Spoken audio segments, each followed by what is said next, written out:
लोकेश 99 के एक और एपिसोड पर आपका स्वागत है। इंदौर की गलियों में भटकते हुए फिलहाल मैं आ गया हूँ टोरी कार्नर पर। टोरी कार्नर वो इलाका है दोस्तों जो इंदौर का जिसे कहेंगे सबसे पुराना बसाहट वाला इलाका, मल्हारगंज इलाका। इसे मल्हार राव होलकर ने बताया था। यहाँ जो सबसे शुरुआती बसाहट थी इंदौर की वो इस एरिया में थी और इस एरिया के लोगों की जो परंपरा है वो इतनी समृद्ध है कि यहाँ इनके पास यदि आप बैठ जाएँ तो घंटों घंटों आप इतिहास सुन सकते हैं, लेकिन आपका मन नहीं भराएगा। तो दोस्तों जिस तरह से मैंने कहा है कि टोरी कार्नर कुछ 2-3 कारण ऐसे हैं जिनकी वजह से मैं कवर करना चाहता था। एक एपिसोड में मैं बता ही चुका हूँ, भेल भंडारी को मैंने कवर किया है। फिलहाल अभी मैं जहाँ हूँ वो है यहाँ की फेमस टिम चाय। जी हाँ, इसका इतिहास, इसकी लेगेसी भी काफ़ी पुरानी है। 1947 में इस शॉप की स्थापना हुई थी। तब जो अभी फ़िलहाल इनके संचालक हैं वो मुझे बताते हैं कि उस ज़माने में जो चाय होती थी वो 10 और 15 पैसे में आती थी, लेकिन आज जो चाय है वो करीब 24 रुपये तक पहुँच चुकी है। लेकिन उसके पीछे महंगाई एक बड़ा कारण है। लेकिन उस 24 रुपये की तुलना में यदि आप इस चाय का टेस्ट देखेंगे तो ऐसा लगेगा कि शायद ये नेग्लिजिबल है। तो दोस्तों आप सोच रहे होंगे कि मैं अपनी ट्रेवल जर्नी में चाय को क्यों बता रहा हूँ, लेकिन यदि चाय को ना बताऊँगा तो मैं सोचता हूँ कि मेरा सफ़र अधूरा रह जाएगा। क्योंकि भारतीयों की रग रग में चाय बसी है। भारतीयों के दिन की शुरुआत ही चाय से होती है। सुबह से लेकर रात तक ऐसा कोई पल नहीं जाता है जिसमें चाय की बात ना हो। यदि बातों की शुरुआत करना होती है तो हमारे यहाँ चाय से होती है। यदि झगड़े का समापन होता है तो भी उसमें कहीं ना कहीं चाय का जिक्र आ जाता है। भारत में शायद ही दिन का कोई ऐसा पल जाता हो जिसमें कभी चाय की बात ना होती हो। चाहे यारी दोस्ती की बैठक हो या फिर कोई और मजमा, चाय के बगैर हर मुलाकात अधूरी होती है। और अभी तो ठीक है, लेकिन पहले टाइम में तो रिश्ते तक चाय की शुरुआत से ही तय होते थे। इसीलिए किसी ज़माने में रीना मुनीम ने अपनी मम्मी से कहा था कि शायद मेरी शादी का ख्याल दिल में आया है, इसलिए मम्मी ने तुम्हें चाय पे बुलाया है। तो उस ज़माने से लेकर आज तक यदि रिश्तों की बात आती है तो भी चाय पे आने की बात होती है। तो दोस्तों ये है हमारी इस चाय की कहानी। इसमें और भी कुछ आपकी जानकारियाँ बढ़ाऊँगा, लेकिन फिलहाल मैं जहाँ तो टोरी कार्नर पर टिम चाय पर, वहाँ मेरे पीछे आपको दिखाई दे रहे हैं कोमल गिरी। साथ ही दुकान को जो दिन में संभालते हैं वो है मयंक गिरी। फिलहाल हालांकि वो यहाँ नहीं है, क्या पैसे से वो सॉफ्टवेयर इंजीनियर है, लेकिन उसके बावजूद चाय में उनका मन उतना ही रखता है। तो दोस्तों अभी फिलहाल आप देख रहे हैं कोमल जी गिरी को, जो कि टिम चाय के संचालक है। 1947 से एक ये चाय की दुकान चल रही है। इन्हीं से जानते हैं कि किस तरह से इन्होंने इस चाय के स्वाद को मेंटेन रखा है। पहले बहुत छोटे पैमाने पे 15 बाय 5 फीट का एक होटला था, जिसमें मेरे पिताजी ने स्टार्ट किया था और मेरे ताऊजी ने। फिर धीरे धीरे उसको बढ़ाते चले गए। दोनों मेरे ताऊजी और मेरे भाई, उन्होंने बहुत ही संघर्ष किया अपने जीवन में। फिर दोनों भाई जो है उनकी मेहनत है, इसी वजह से जो है क्वालिटी। और दोस्तों फिलहाल ये सामने आ चुकी है इंदौर की फेमस टिम चाय। ये भी चीज़ आप देखने को मिलेंगी कि यहाँ पे जो बड़े वाले ग्लास है वो इस्तेमाल किए जाते हैं इस टिम चाय के लिए। और दोस्तों फिलहाल जब मैं यहाँ हूँ तो मुझे यहाँ जिस तरह का फील आ रहा है, मैं आपको बताऊँ कि मैं मुंबई भी काफ़ी रहा हूँ।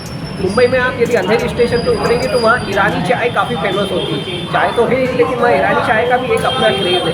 लगभग कुछ यहाँ पे चूँकि ये पुराना इंदौर है, यहाँ पुरानी बस्ती है, यहाँ लोग तसल्ली से आकर बैठते हैं, चर्चा करते हैं और साथ में चाय का मज़ा लेते हैं।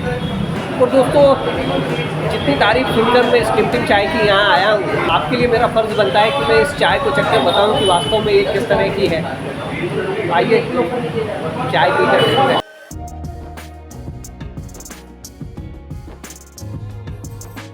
दोस्तों यदि आप हल्की सी जो कहें कि कड़क चाय के शौकीन हैं, आपकी चाहत यहाँ आकर पूरी होगी।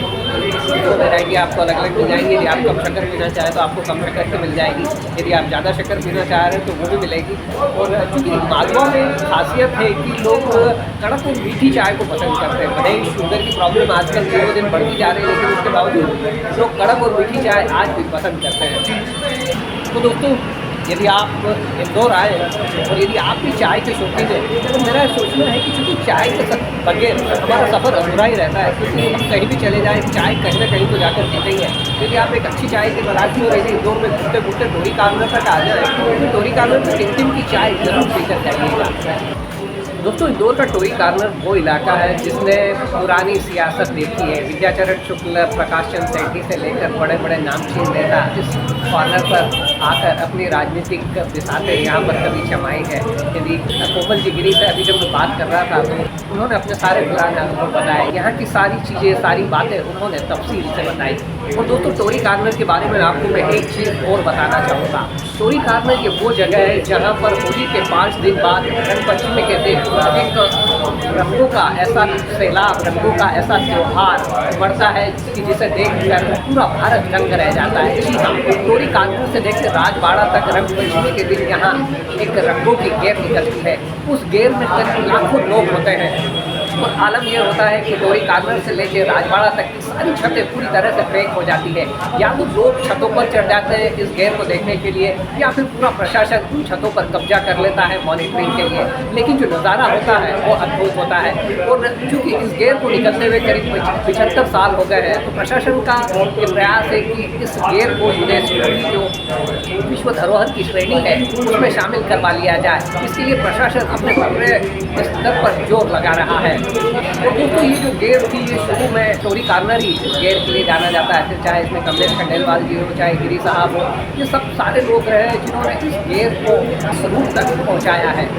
और दोस्तों, चलते चलते आपको मैं चाय की जानकारी से थोड़ा सा लवरेज कर दूँ। आप सोचते हैं कि चाय कोई आज या कल का बेच है, तो मैं आपकी जानकारी बढ़ाना चाहूँगा कि चाय का इतिहास लगभग 5000 साल पुराना है। करीब 5000 साल पहले चीन में एक राजा हुआ था, शेरनंग। वो एक पेड़ के नीचे बैठा हुआ था और उसका जो नौकर था वो पास में ही पानी उबाल रहा था। तभी उस पेड़ की पत्तियां आकर उस पानी में गिरती है। राजा उस पानी को पीता है और चूंकि वो एक हर्बलिस्ट था, वो इस तरह का एक्सपेरिमेंट करता था, तो उसने इसमें कुछ औषधि गुणों की खोज कर ली। तब से चाय अस्तित्व में आई। एक और मान्यता के अनुसार करीब 3वीं शताब्दी में चीन में वो करके जो एक शासक हुआ है, उसके मेडिकल टेक्स्ट में भी चाय की जानकारी मिलती है।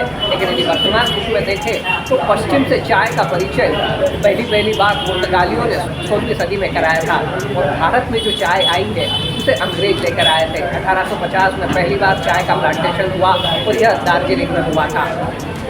और चाय को जो चाय का नाम मिला है वो डच लोगों के द्वारा दिया गया है, क्योंकि पहली बार डच लोगों ने इसके व्यापार में इसका नाम चाय रखा था।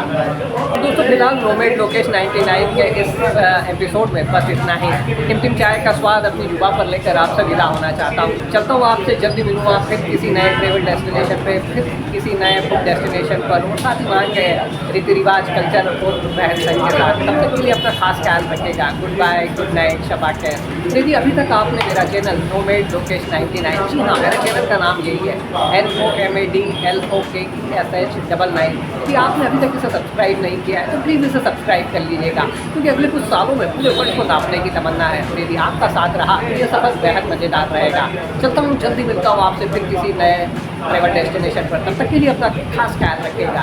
Good bye, good night, Shaba खैर।